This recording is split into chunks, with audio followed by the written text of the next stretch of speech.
Hey guys, welcome to the Learn Feng Shui podcast, where you'll learn Feng Shui from a classical point of view, taking out the myth and superstition. So if you're interested in learning Feng Shui, Chinese astrology, all things Chinese metaphysics, as well as the superstitions and myths that connect it all, you'll enjoy learning Feng Shui with me.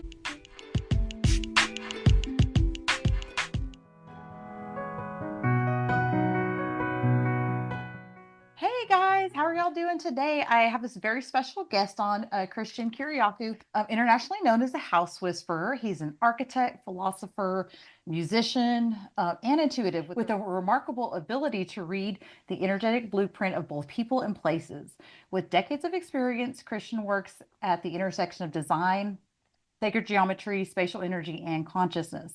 His work goes far beyond traditional architecture. He explores the hidden dimensions of a space, including ley lines, vortexes, and what he calls etheric gateways, which is what we'll be touching on today. Energetic portals, and this is believed to connect us to other worlds at higher states of awareness.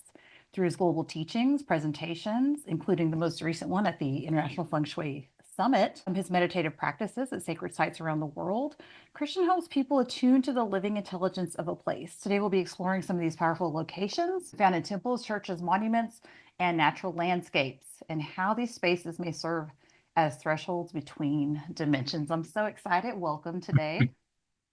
Thank you for reminding me what I do. Lovely. Good to be here, Candice. Thank you. I'm glad we finally connected. There was some time differences. Yeah. We just couldn't seem to, and internet connections and whatnot. So I'm very glad to have you on today.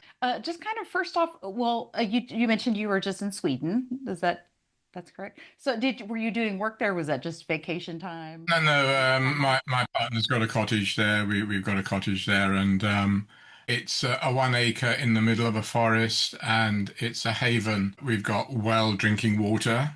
And it's really soft. It does wonders for your skin and your hair and your health. And it's a trek to get there, 2 flights and a drive, but it's incredibly peaceful. We have the odd deer going through the garden, and recently I got some video of a couple of mooses just wandering into the garden, into the land. It's that kind of thing. And apparently there is a bear as well that wanders around, but we haven't seen him yet Geez, because you'll they be love back. honey. You Yeah. put honey. They'll come for it, huh? So I have taught in Sweden quite a bit last year and in the early 2000s in Stockholm and Gothenburg. Um, I don't do so much traveling now teaching. Most of it's online because it's just a lot more practical.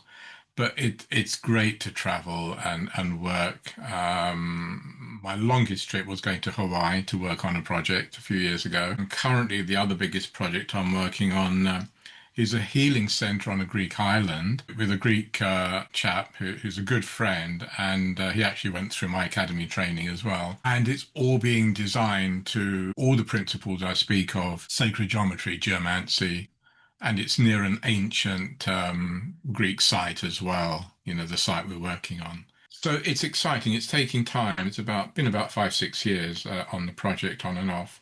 But he's buying more and more land plots, so the project's getting bigger and bigger, and really interesting. Yeah. So I was there a couple of years ago, a year and a half ago, on the site, and there are lots of goats there, and Oh, lots of yeah. wind. Uh-huh. Yeah. So Yeah. but I love that sort of work. It's really putting all the principles of feng shui, house whispering into practice, and it's going to be an incredible healing center. I really think that's something that's kind of been lost over time. Again, we kind of talked a little bit before the intro where we talked about the principles of geomancy and just, these different ideas, But I think it's something that's kind of been lost over time in modern, especially here in the US. I notice other countries you're from, you live in the UK right now, but a lot of the buildings in the UK, they follow a lot of these principles, I suppose. And I really think it's something that's kind of been lost in the US. Mm, Yeah. yeah, it kind of needs flagship projects, Hmm. and then people will look and say, "Yeah, we can follow that and do something similar," and then I'd be happy to sort of help on something else or guide or Yeah. advise, whatever. But it does need people to see, oh, it does work. And Yeah. if you create a room that is a geometric proportion of X times Y, Hmm. that heals certain diseases. especially ones with a capital C, which we're not going to mention the name That's of because interesting. Yeah. in England, it's actually illegal to say you can cure C. It states T. Yeah. 1951, yeah, Hmm. which is like, why not? You know, everyone else talks about it and they don't do it. You know, and they've been, Yeah. That's give us true. your money, let's have coffee mornings, we're going to heal it. I've been hearing that since I was a kid. Yeah. We Yeah. still haven't found a solution. Yeah. But people, Exactly. they usually have to sort of go to Mexico and hide and all this sort of stuff. But Yeah. that's another topic, which, Yeah. Exactly. Yeah. There's so many things you that know, we do. Yeah. And even but natural things. Yeah. you know that, but this is ancient technology that we touched on earlier. Geometry, proportion of spaces, and also the location on the land. Hmm. This comes with the geomancy, building on vortexes. Particular vortexes will heal and enhance energy. Others will drain and Yeah. kill you, basically. Yes. Both are valid because we need energy, yin energy, to break down compost heaps, for example. Hmm. And as we know, ants, love geopathic stress, Hmm. very yin energy. It's not good or bad. Bees create their nests on that and things so on. So if you've got a bee's nest, a wasp nest in a house, you change the geopathic harmonic, Hmm. they go instantly. Yeah. I've You heard don't that. have to kill them. And I came across this years ago with ants going through people's, rooms and houses, change the geopathic, and they go wander somewhere else to find the geopathic. Oh, I need that in my backyard. I have quite a bit of ants. Mm. But this Yeah. is something I kind of came across in the late 90s, soon after I was introduced to Feng Shui in 95, that, these energy lines do attract um, particular animals, insects, but they have a right to be there because that's a natural energetic of the earth. Yeah. But if it's bothering us and our human life, then we just respectfully give them somewhere else to go. Hmm. Yeah. And just shift. But it's not about, my whole work is not about getting rid of, but understanding the harmonics and the dynamics of any energy, fusing our soul energy into that frequency, that wavelength, becoming it temporarily, and moving myself to another part of the land. So that geopathic is moved. And Interesting. this is how the ancients we used to do it. Yeah. So, we don't have to, the concept of getting rid of or space clearing to get rid of. If you try to get rid of something, you're taking away the opportunity for someone to understand why that issue is there in their life. So the Interesting. whole concept of space clearing is actually more space alignment, space purification, I would Hmm. call it. Space alignment. Because what we are ultimately aligning to are the divine laws of the universe, the light codes. Hmm. And if I can, and we all hold those 100% totally, every single person, the human body, psyche, energetic body contains all that. So we don't have to go and learn anything or go to school or go to university. The teaching, and as I teach in my academy training, is to get people to remember, to drop the veils. As we said, Plato talks about that. We come into this life, we've got the veils of non remembering, and we have to work hard to remember why we're here or who we are. Astrology helps us with that, past life regression, perhaps. So you mentioned light codes. That is something I wanted to discuss because explain exactly, or if you can, exactly what are the light codes? That's Um, interesting. A concept. everything in the universe is vibration, Hmm. frequency. Hmm. Yeah. Everything, absolutely everything. Atoms, neutrons, electrons, etc. And light and sound are light codes. So they're usually represented in light and color, light and sound. And they can, in a sense, it's like one vibration of unity. And then we get that splitting into two, duality, which everyone knows as yin and yang, night and day, good and bad, and all this sort of thing.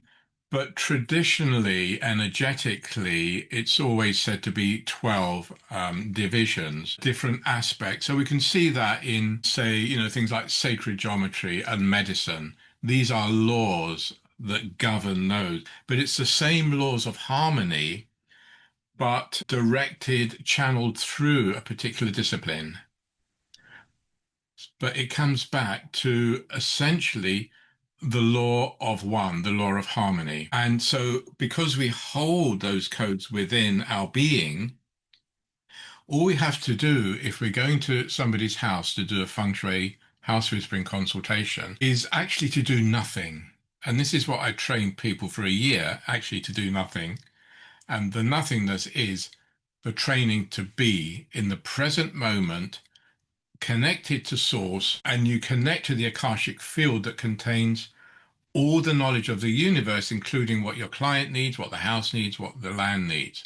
And if you can stand there knowing your divinity, the space has to fall into alignment. And so it's the non-doing, but the being that allows the doing and the change to happen. And it will highlight what is out of sacredness for the client and in the client themselves, because it's an inner outer mirror image, of course, what's going on in someone's home, and to help the client actually see what is causing the issue. What programs are they running? What is their belief system? You know, a lot of the time it's a lot around money. Oh, I've not got enough money flow. And my question is, well, what's your belief in money? Often I hear, oh, it's bad, it's evil. I thought, where'd you get that idea from? Oh, my dad used to say that. It's really bad. You know, you're going to be seen. And I'm thinking, well, that's not yours, but you're perpetuating that belief. But you can change that. I mean, I call that a programmed code. So, you know, I do a kind of process that I teach of psychotherapeutic regression, but also quantum timeline shifting, where I take people back to the source of that belief and recode it, and then bring it back, bring the person back to the present moment. And we can get a person between 1 and 10, 10 being the most horrendous, traumatic, intense level. 9 out of 10 a particular event, and every event that's traumatic keeps repeating. That's like the discipline of repetition in psychology, psychotherapy. Yeah. We're going to keep repeating because we and our guides and angels and helpers are going to create our next moment to repeat what we haven't sorted. Yeah. And so we meet our future tomorrow, and we've got that choice. So someone might start off with a trauma intensity of 9 or 10, and after 10 minutes of doing this, it's down to 1 or 0. Yeah. It's that quick. It's You amazing. don't have to spend 7 years of therapy to get there. Every time I do this with someone, it's extraordinary. So ultimately, I've come from a healing background because that woke up. Well, probably when I was about 19 when I first met my partner, ex-wife, yeah, mother to my 3 children, who the oldest is 50 now. um, that's sort of guess my age, but and she was in hospital, and suddenly I was just shown how to heal what she had. I thought, where did that come from? And I look back on it now, but even then I thought, wow. And I could just put my hand over someone, and it changed something. Yeah. And then I began to understand years and years on, and I would sort of walk, particularly late at night when I was tired. I would come back from philosophy classes that I spent 25 years in, learning Sanskrit, sacred geometry, sacred sound, the Vedic scriptures, and so on, and meditation. And I would see my hand moving, and then I would see the echoes of my hand moving, which were energetic, sort of smoky trails. Yeah. And I'm Yeah. sure you know what I'm talking about. And so that world of energy began to wake up. And as we touched on a bit earlier before we were recording, when I was 12 years old, I suddenly thought I'm going to enroll in a psychology correspondence course. So I Mm-hmm. started getting that through. And then I came across the Rosicrucian material. So I joined that and studied that for a few modules. And my parents, from a very humble Greek Cypriot um, background, very heart-based, very hardworking, but they encouraged everything. But I was kind of reluctant to tell them what I was doing, so Mm-hmm. I'd have to hide under the bedclothes with a torch to Yeah. to read. which is crazy now. I'm sure they wouldn't have minded, but because they got me and my brother, my older brother Tony, into music when I was 8 years old. So that was again all part of the harmonic aspect. So that awareness that there was something much greater in the universe. Oh no, it's perfect. I was actually going to ask how you kind of got started on this. So it sounds like it got started very young, but previously you also mentioned that you had past life memory. Yeah, it's just sort of spasmodic. And in fact, they've increased since I started writing the book, which is about 5 or 6 years ago. Um, one of the memories, which is a description in the book of going back to the Roman Colosseum and fighting and dying there. And when I did go to the Colosseum in reality in 1973 or something, I felt so ill being there. It's like there was something.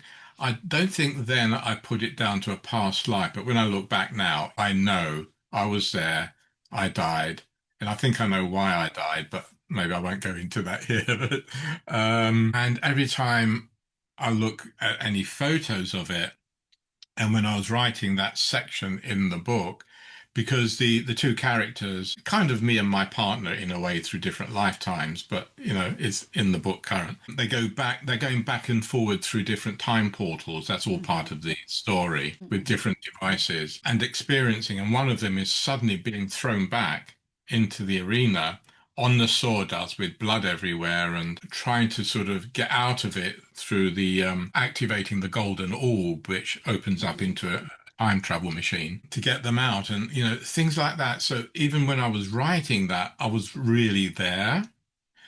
And some years ago, probably about 20 odd years, 25 years ago, I went to Delphi. I've been there a couple of times in Greece, which is kind of like the heart navel of the earth Hmm. energetically.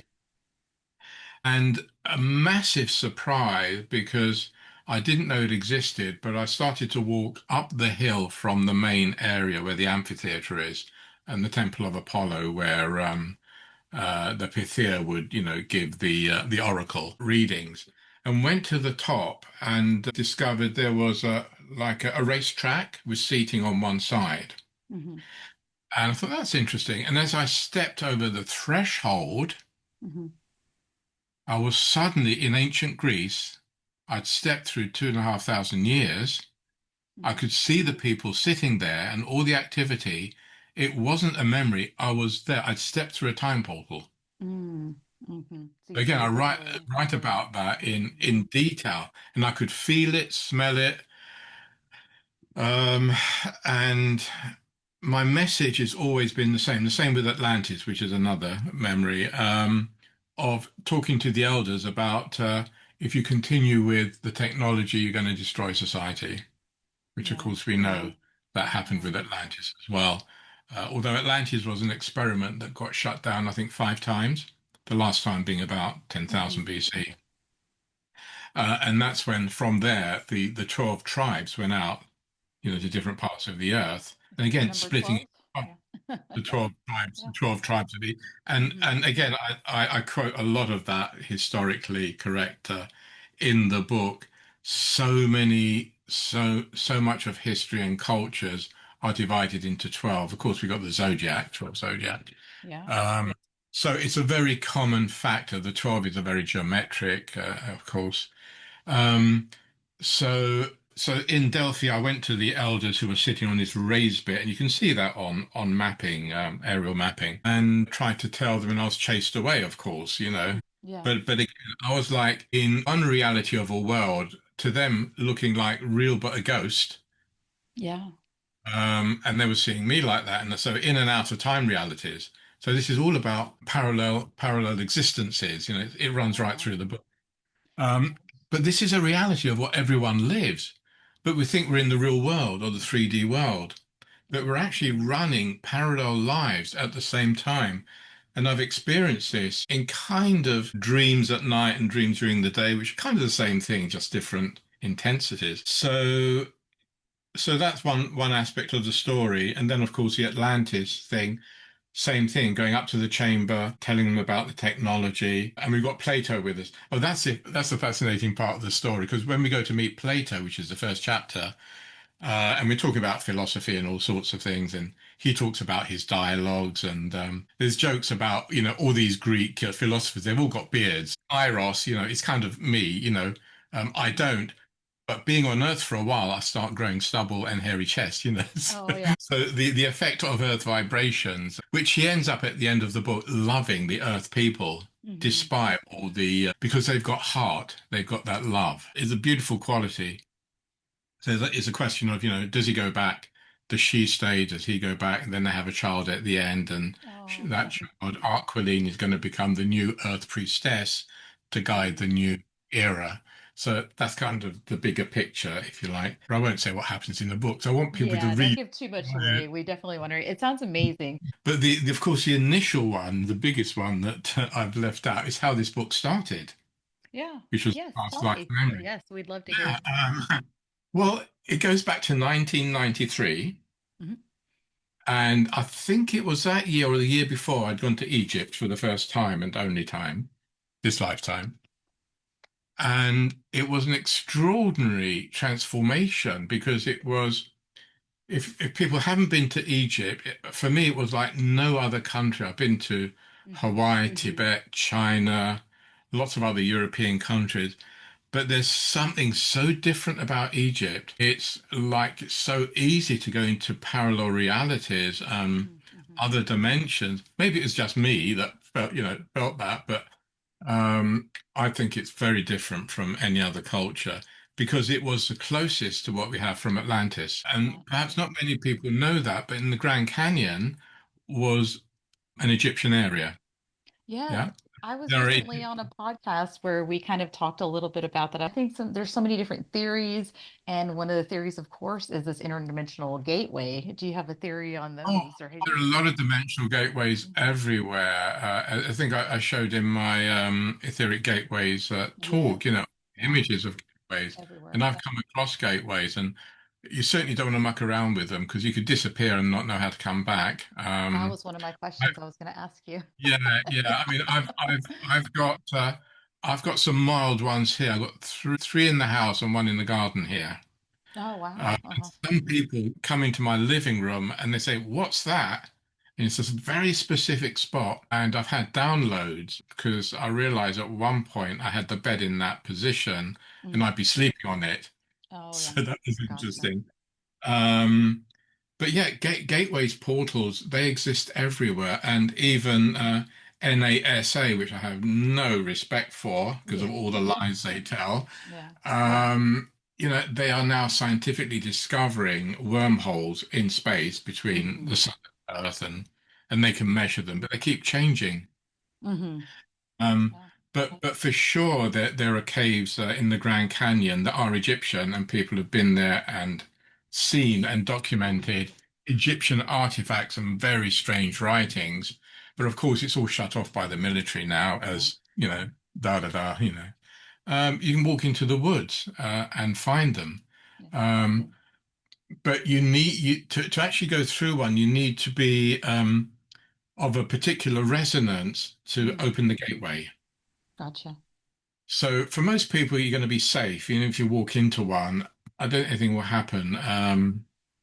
Is there ways to recognize if you're near one of these gateways? Um, I see them. I can look at space. I can look at a site and know there's a quality to it. Mm-hmm. There's just a knowing. And people say, "Can you train me to see that?" I say, "Well, I can train you to refine your energy field, and particularly with sacred geometry, because once you get people to experience sacred geometry images, it reminds them that they have that inside them anyway. Yeah. And so all you're doing is activating all the Merkaba fields and the Mm-hmm. platonic space frames, which we are all made of. And when you refine that ability just to see and that I can I've got an open green in front of me. I've got Richmond Park, sort of towards the back, but when I look in any open woodland or forest, I can just see sacred spots. And in our land in Sweden,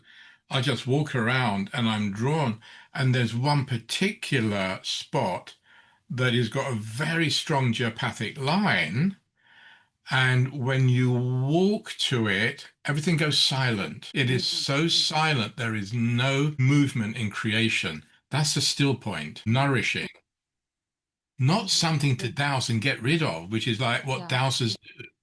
Oh, you've got a geopathic line under your bed, move the bed. Nonsense. That line is there because you've created it. It's part of your relationship to something. Interesting. So let it be a gift to understand why you've created that. I was working with one lady who was recommended by a holistic GP, so a real doctor, and the problem was she had the geopathic stress, she couldn't sleep, so he recommended move your bed.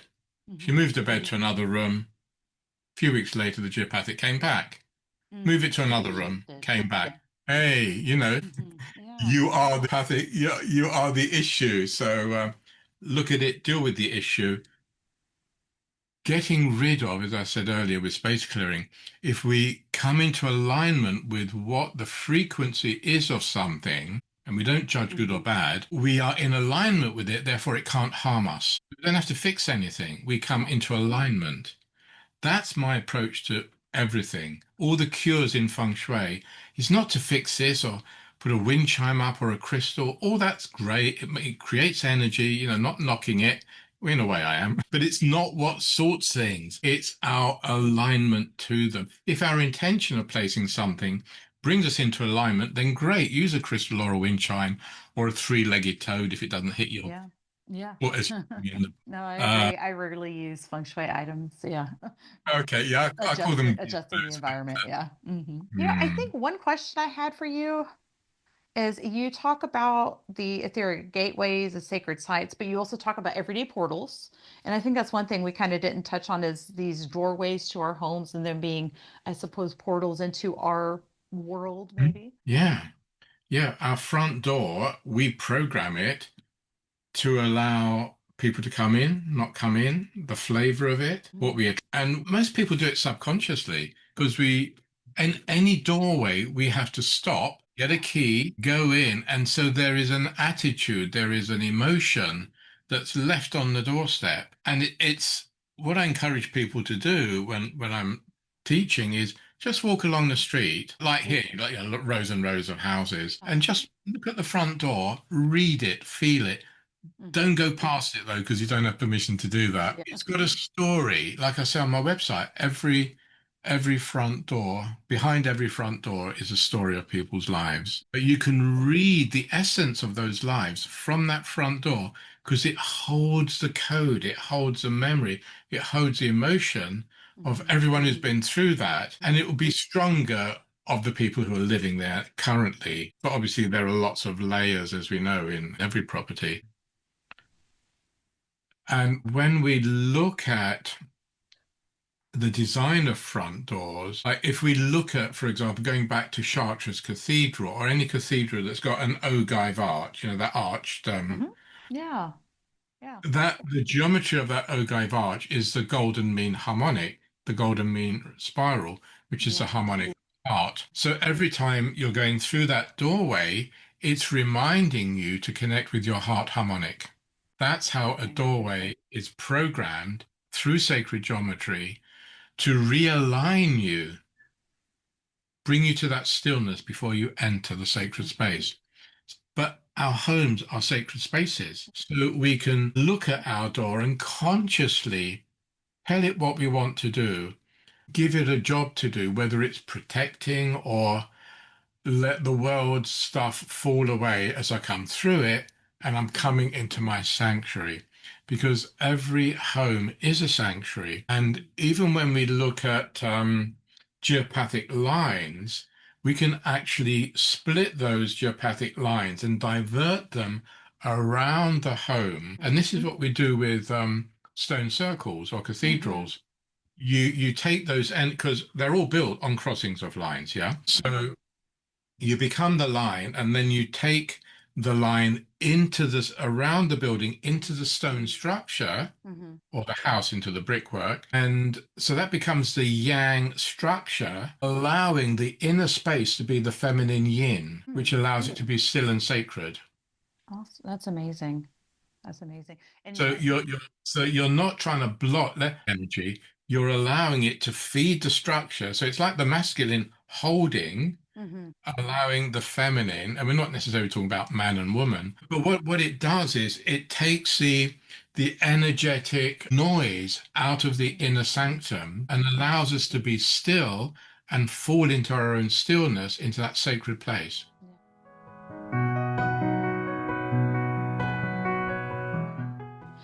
I think one of my questions is, you talked about, these etheric gateways in people's homes and everything. How do the modern developments interfere with some of these, uh, I suppose not classic, but these very old energetic portals that were open, and we come and put modern developments on top of that. Oh, What just happens? Yeah. destroys things. Of course, Yeah. there's so many developments that people have no sensitivity to the land or Yeah. the spirit place. Yeah. If people go on my website, the under the architecture section, I've got nine. I describe nine areas of how we approach building. Hmm. Uh, First of all, is kind of the land and tuning into the land, respecting it. And if you've got an open piece of land, we then look for all the energy lines. We look for the feng shui spot, where the best place to build something. And then we orientate it to the best sort of compass positions, sun, moon, etc., etc. And then we design it using sacred geometry and feng shui principles. Hmm. But also, before we cut into the land, um, there's a respect for the land, Yeah. asking permission of the land, the elementals, dig before we cut into the foundations and so on. So I've gone through a whole thing, hoping that fellow architects might give it some, but I don't have much respect for architects, I have to say, even though, Yeah. trained They as one, they'll you definitely know, disregard some of those feng shui principles. And I know they could be quite difficult to work with. I've never worked on a development or even building a new home or anything like that. So I haven't had that experience yet. Like, that's something I'd yeah, love to do. But most people yeah, don't no, realize it starts with the selecting a the location land. and everything. Yeah, it starts with that. Yeah. When we look at the Indian system of feng shui, Vastu Shastra, it's so rich. I was actually introduced to that because I was in a philosophy school, I say, that studied a lot of the Vedic scriptures before feng shui. So in the early 90s, I was looking at, and I got documents on Vastu, which in a sense is way far more advanced, or I would say more authentic than a lot of the feng shui. Yeah. Yeah. But it's the same Bagua, but a different Bagua and a different approach. Yes. And so if you try to mix the two, it'll just do your head in because it's like trying to mix a compass with a black hat. Yeah. You can, and I do. I work both together, but that's not the answer to a solution for life anyway. You got to look at what does someone need and then look at all the parameters. So I don't start from a system. I'm going to use this system or that system. What does someone need? Where are they? What's the house? And so I approach it from that aspect. Vastu, yeah, that was fascinating. What I started to read was when you get a site, apart from putting up a gnome on a pole to see where the sun is and it's sort of rising, setting and that, they would dig like a 1 foot cube earth and take it out of the earth. So you got a hole, you created a hole, and then you put that earth back. Hmm. And then the next morning you come back, and if it's risen, it's a good site. If it's Mm. sunk, it's not. Fascinating. And Yeah. when I read that, I thought, Yeah. that makes so much sense. Because life force, Yeah. The ancients, um, they really did go and look oh, at it's there. nature, look at the It's all soil, documented. Yeah. animal And patterns. Yeah, it's very and interesting. and of course, the other thing that people laugh at is they would taste the soil. Yeah. Imagine developers and architects going to a site now and tasting the soil. Well, probably in London you wouldn't want to, but Yeah, yeah. Here in um, Texas, either our soil's very just that dusty. concept. Yeah, this is a good. tasty bit of land to build on. Yeah. Because if it's not nourishing to your taste, what's it going to do to your body when you live in it? Yeah. And Oh, then, of course, after that, when you start building, you build to sacred geometry and feng shui principles. And then what about the materials? Are we using metal, which cuts us off from heaven and earth? So people who live in apartment blocks, you've got steel mesh and the reinforced concrete above and below you. yeah.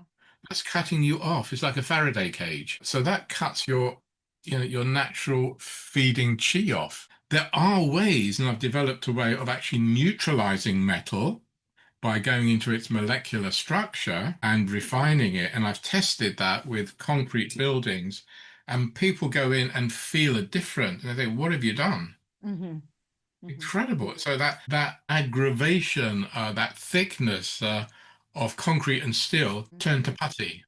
Yeah. And I was teaching in Amman in Jordan to a group of 15 architects. There was an architectural practice. I was invited there, and we spent a weekend. And I got them to go out and get two of the same, bit of concrete or brick and bring it into the class. And we worked on one, which felt heavy. They both felt heavy and concrete, but quite aggressive and dense. And to actually do the energy work of processing one of them through the heart energy, through the golden mean, Mm-hmm. bringing it the life force, and then blind testing the two pieces. One felt soft, and the other one felt heavy Wow. physically. Mm-hmm. Yeah. So you can actually And change it the changes. It pressure, I changes. suppose. Yeah. Oh, Wow. totally, but you can feel it. It's Mm-hmm. not like you're imagining it, Yeah. but it's the same with space. And again, I recorded years and years ago a hallway, and it had some strange statues in it. But before and after the space clearing with incense and bells and shakers, the sound was different and more refined afterwards. So you could Mm-hmm. actually hear it on the recording. It was different. Yeah. Why Yeah. shouldn't it be? Because we've refined the space, Uh, put it into sacredness. So um, it's fascinating all this work. I'm fascinating. excited talking about Yeah, it. it is fascinating. I'm trying to think. You talked about the codes being embedded by like printing words and stuff like that on a building.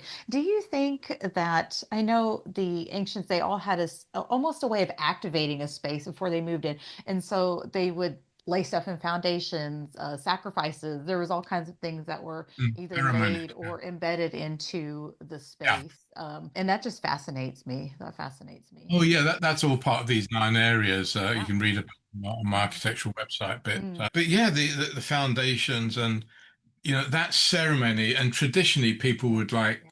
kill an animal and its blood into the Yeah. foundation. And I'm thinking, why? You don't have to do that.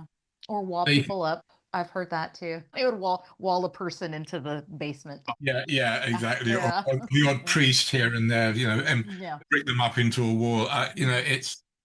But these beliefs, abound, and Yeah. it's not what it's about. It's Mhm. about just that honoring Yeah. of the land, and ultimately, we're talking about we're building foundations to actually program the Mhm. found. And this is another aspect of it which fascinates me because I've come across situations in New Jersey actually where the building was an office building. I've got to be careful I don't identify it. Mhm. It was an office building, but it was originally built for another purpose. Mhm. And that other purpose, when I looked at it, it was like a program coded machine in the foundations that was Yeah. running the purpose, the show of what the building was originally designed for. Yeah. So someone comes along, they sell the building, they create an office for whatever business it is, and it's struggling in its identity. Yeah. That makes sense. And so it's about going in, being able to read the code, which for me is like, what I do for breakfast, Yeah. and feel it and read it and then change it. But it's about one I can talk about openly is one in Kingston, not far from me here, a building that the woman wanted to use it for a goddess center. Mhm. But it was struggling and it had lots of concrete development going on around it. But when I was there, on the first floor, I was looking into the kitchen area, and I could just see people in Edwardian costume fiddling around, doing Yeah. things. And I told the client, and she said, "Oh, this floor in that room was being used for making medicines." Mm. So we're talking the Edwardian period, so what, 100 Yeah. odd years ago, beginning of the Yeah. last century. Hmm. And they would sell the medicines on the ground floor. Hmm. And so it was actually one of the first pharmacies. It was actually one of the first buildings in Kingston to have electricity. Mm. Um, Hmm. not that that's necessarily relevant, but Interesting. this activity was still going on because I could see it really clearly. So the building was struggling in changing use. So the whole concept of change of use of a building, Hmm. which every development does, Yeah. but who thinks to ask the building, do you want to Mm. change?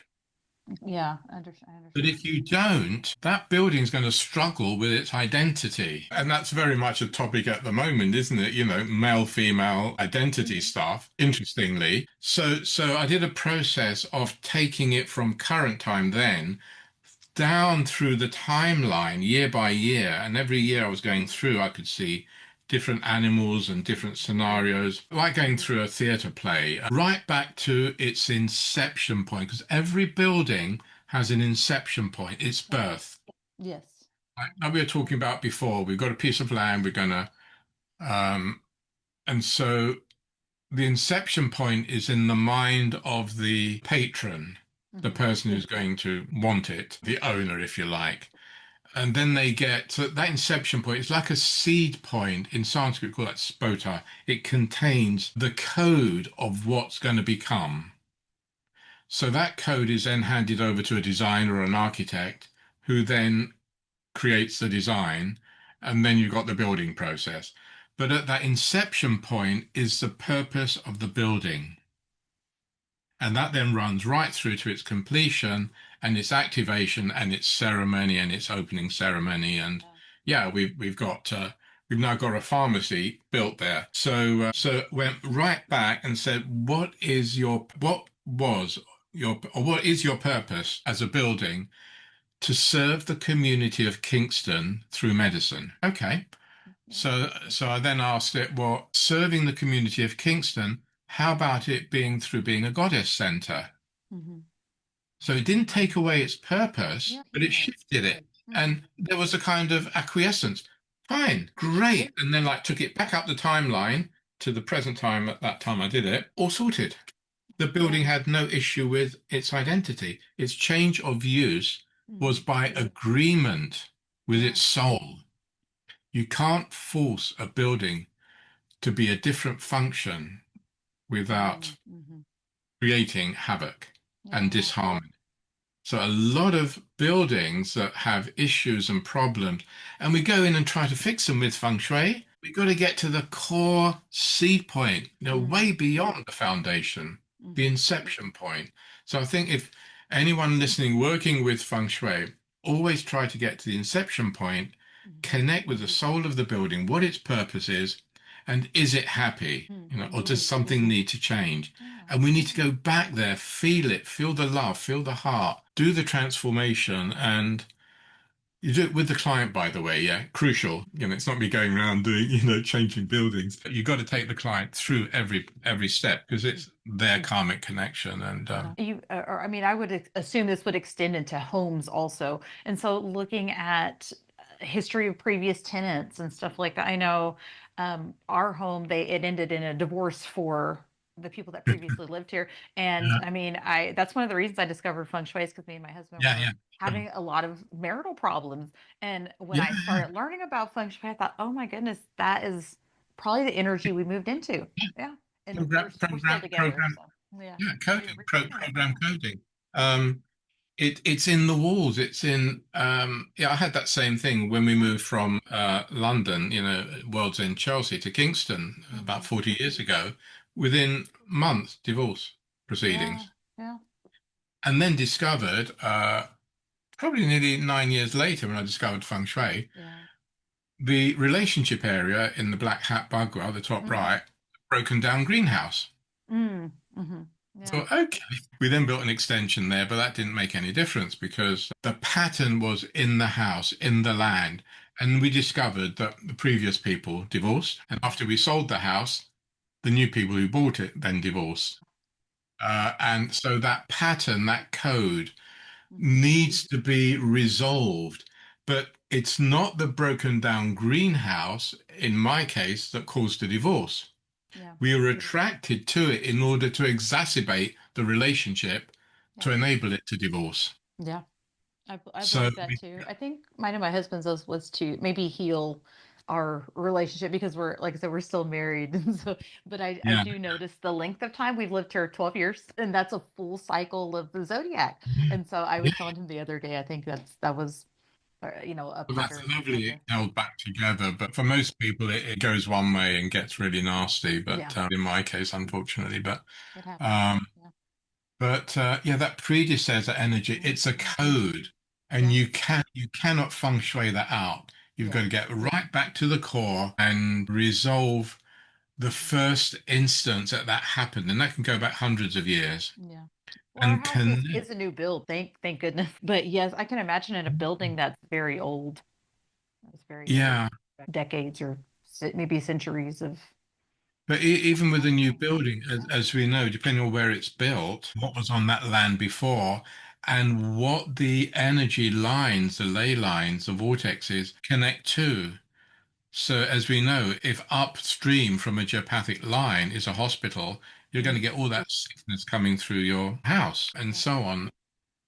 So neutralizing these patterns, but again, it's not about let's get rid of those patterns. It's Mhm. about understanding why we were drawn there or why Yeah. the house called us there. I got quite a odd story about that with there was one client who wanted me to douse how much to bid for a house to buy it. And I hate that sort of question because you can get it so wrong, think, oh. Anyway, Yeah. I got it wrong. I thought I told her a price. So she pitched that price in. She didn't get it. Within a week later, she got it, even though it wasn't the highest bid. Hmm. But when you douse, you ask for the highest and best for everyone and everything, taking everything into account. Yeah, that kind of preempts the dowsing question. Yeah. And what transpired was the man who had lived there, separated from his wife, he was really depressed and he committed suicide. And he was desperate to find a woman to live with him, to Hmm. love him. So he called my client. He made Hmm. sure she was the one who bought the house. And when I went to the house after she moved in, or she bought it, she hadn't moved in, but we went to do the house whispering feng shui on it and clear the energy because it felt something wasn't right. And that's when I realized the full story, of course, not before then. So the dowsing was right, but not what I'd hoped initially because I thought I got it wrong, but in fact didn't. And so I could sense the place in the kitchen where he committed suicide, and you could really feel it, and I just sort of see it. And but the extraordinary thing was, and she was happy for me to video the whole consultation, and it was like three of us there, the guy who committed suicide, the client, and me.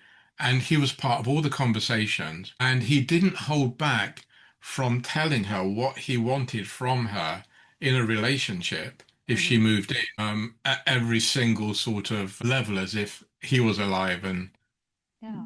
getting into a sort of physical, intimate relationship. That's what he wanted. Yeah. And she could feel his energy, how can I put it, Yeah. very, We've heard the stories before. it was, Yeah.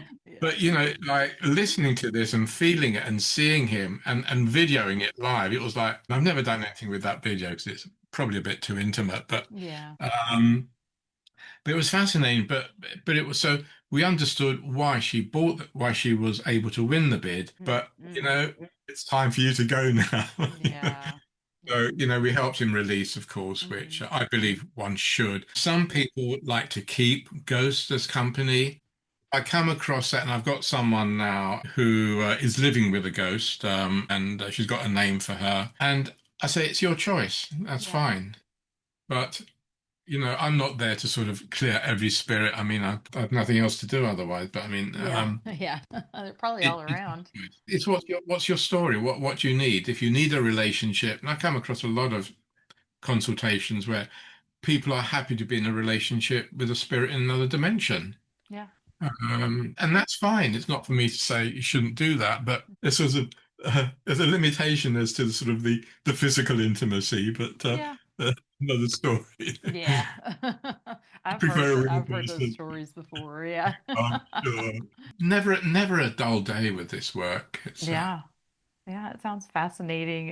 It's taken it to another level. I think in my own feng shui practice, uh, I think kind of how you were saying earlier, there's definitely things you can improve in a house, but a lot of times I do tell the people, it might just be the year, it might just be a season, maybe, yes, yeah, yeah, business can be bad. We can have bad years, things can happen, Um, but kind of going back to maybe even like patterns, I look a lot at the Batsa. I do the Eastern astrology, yeah. and those four pillars, and you can definitely see those patterns in there. Oh And that yeah, self yeah, awareness yeah. really just of Absolutely. understanding what you're creating in your life can do Yeah. amazing things to help break that. I mean, very Yeah. simply looking at the nine-star key astrology, they're Hmm. very simple for people to learn and understand, and seeing those patterns of, number one, new beginnings, Hmm. Hmm. sowing new Hmm. seeds and that whole thing. And we're going to have lows and highs. And then when you're in a high, it's like harness that, get on with it, make the best of it, Yeah. because the following year things are going to be a bit sort of fallow. Yeah. But yeah, we can't ignore. Although, what I teach in the nine-star key it is something totally not traditional, Hmm. and I've not come across it in any of the other books or teaching. Is if you've forgotten to make the best of a particular year because you didn't know about it, because I'm just telling you about it, you can go back in quantum time and make those changes in that reality Mm. and feed that back into your current time, and it will change your life because as if you did do it, but Hmm. you didn't know about doing Yeah. it. Interesting. So I do a nine Yeah. key quantum. Maybe I should do a whole workshop on it actually. But so we do have more control. Yes, we've got the stars and the planets and the influences and the moons but I think we are way above that if we choose to, and we can within reason influence it quite a lot. Yeah. So I don't hold with astrology. So some people say, "Oh, I can't do a session until in this phase of the moon." I'm thinking, "All right, Yeah. darling, whatever, Yeah. it's Yeah. fine. I'll wait I till you're happy." I was asked if I scheduled stuff. I do date selection and stuff like that. And, there's a point where it can control your life to the point where you Yeah, wait for yeah, certain days and certain things. And I don't agree yeah, with that. Just do, like mm, we scheduled our mm, meeting today. I didn't look at the date. I mean, you just have yeah, to know that the yeah. universe will align to make things happen for But you it's sometimes. it's like we know it in something like many astrologers, certainly in the nine key, you don't travel in this direction on this date. Yeah. Yeah. Yeah, but that's not life. If you got to do it, you got to Yeah. travel, you got to go on business. The understanding is if you do, it's going to have this influence. Maybe you'll have some And, bumps or and if something. it's a bit bumpy or rough, do something to change it, make you feel better. Yeah. But as you say, don't let it run your life. Yeah. Otherwise, you're slipping into the mechanical rut of Yeah. fate, which, don't believe in. Uh, We have control. So I think learning astrology of whatever sort is valuable to understand the mechanism, but not to be run by it. Yeah. You know, Yeah. You take, don't take want it to control of the come. Take dictate every control. part of your life. Yeah. Yeah, Yes, I yeah. agree. Um, but yeah, of course, it's like buying and selling houses. I mean, I love that when people say, "Oh, can you help me sell a house?" And the fastest I have ever sold a house is 1 hour from the hip. Mm, Um, but sometimes, it's the next day or the next week. Sometimes it's not for months because there's something about timing that's not right. And for the new person who's going to move in, it's not the right timing for them. So it does come into it, but yeah. yeah, I Hmm. agree. I know when me and my husband were having a lot of relationship issues, we really did. We decided to divorce. We even filed for divorce. As a matter of fact, we put our house in the market, but our house never sold. It never sold. And so here we are still. Yeah, here we One are. didn't want it to happen. Yeah, Yeah, it wasn't absolutely. time. It wasn't time. So Yeah. the book, yes, it's available. Just go on my website. There's a link on my front page. Check it out. Email me if you want a signed copy. I can post it worldwide. Yes, Um, for sure. It looks it's- amazing. And just everything we've heard about it, it just seems like it mirrors your experience so much, almost like the culmination of your work. it is Yeah, actually, yes. and And it's yeah, called the uh, VESICAN for those listening the, on the audio. And it's a multidimensional project. It features a book, music, and you're working on creating a series. That's the amazing. movie series. Yeah, Absolutely, movie yeah. series. Okay. That's the next challenge. Yeah. So, Wow. Okay. Yes. I didn't know and, you and had a House Whisperer book. I'll have to check all that out. I'll go through oh, the oh website. gosh, the Yeah. house is Yeah. that's Didn't know you had that one. Hmm. oh yes, that is the Oh, Bible. that's beautiful. Hmm. Incredibly thorough. My editor did an amazing job of tabulating my That sounds like Bible. a must read for a feng shui enthusiast. That's available on Amazon, so you pick it up very easily. Next day anywhere in the world. And the House Whisperer you can download as a Kindle read as well if you Okay. like. Awesome. Well, I thank you. prefer a real. Yeah, I like real books too because I like to. I mean, you can see my feng shui books here. Yeah, I Yeah, like to. I like to be able to go through and reference and all kinds of stuff and yeah, make sure. notes. And that's Yeah, just me. yeah. I'm a researcher. Well, thank you so much for joining me. I'm so glad we got to finally connect and no Wi-Fi issues. I didn't realize you were out of the country or your original country when you, Yeah, no worries. scheduled it. So we could, waiting till today was just perfect. So I try to pretend I'm always around yeah, somewhere, but yeah. yeah, I found I can do this on the screen. Oh yes, here we go. Yeah, it's working. There we Oh, go. okay, okay. I didn't know that you could do that. That's amazing. Thank you so much, Yeah. Corbin. I appreciate it. Thank you so much. All right, lovely. Thank you. Okay, Thank you. thank you.